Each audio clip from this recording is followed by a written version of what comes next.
Bonjour mes petits rayons. Aujourd'hui, je monte en selle pour rendre visite à Annick Garot, qui est taureine du centre équestre de Beaulieu à Bottegalo. Originaire de la région parisienne, elle s'y est installée en 2005 avec pour objectif de vivre de sa passion, mais surtout de vivre sa vie comme elle dit si bien.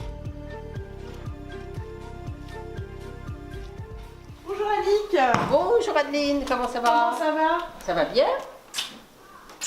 Je te présente Nazareno. Enchantée Nazareno.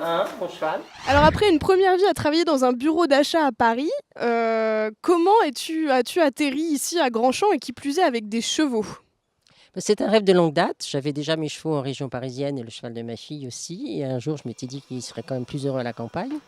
Et je cherchais depuis un moment une propriété et je suis tombée amoureuse de Bottegalo. Donc tu as débarqué ici avec un étalon lusitanien et une ponette.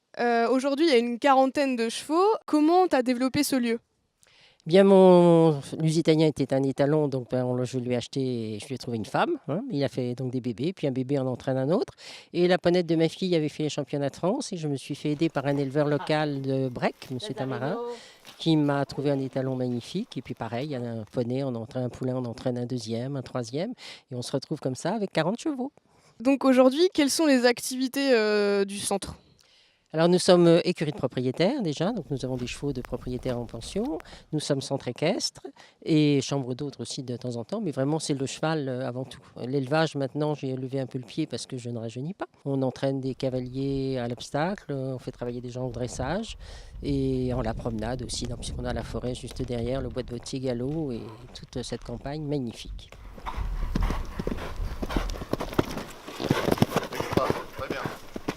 Voilà, garde ce galop-là et n'en rajoute pas avec les jambes après.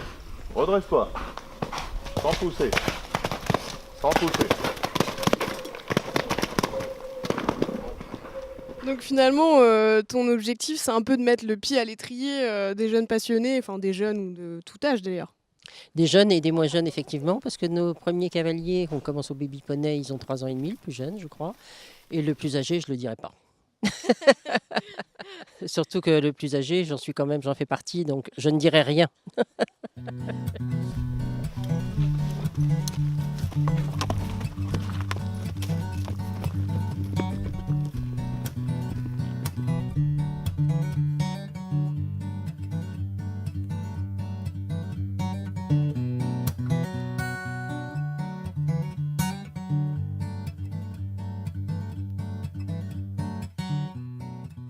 Entre nous, Annick, est-ce que tu as tendance à perdre ton calme et à monter sur tes grands chevaux? Pas trop. Pas trop. Je suis d'un tempérament un peu fougueux, j'ai quand même du sang italien et breton, donc le mélange est quand même détonnant. Mais non, puis il faudrait un montoir un peu trop grand. Et voilà. Donc j'essaie de rester calme. De toute façon, avec les chevaux, il faut être toujours calme parce qu'ils ressentent toutes nos émotions. Donc on garde toujours notre sang-froid. Et est-ce que tu montes toujours à cheval? Toujours, malgré j'en ai pas l'air, mais oui.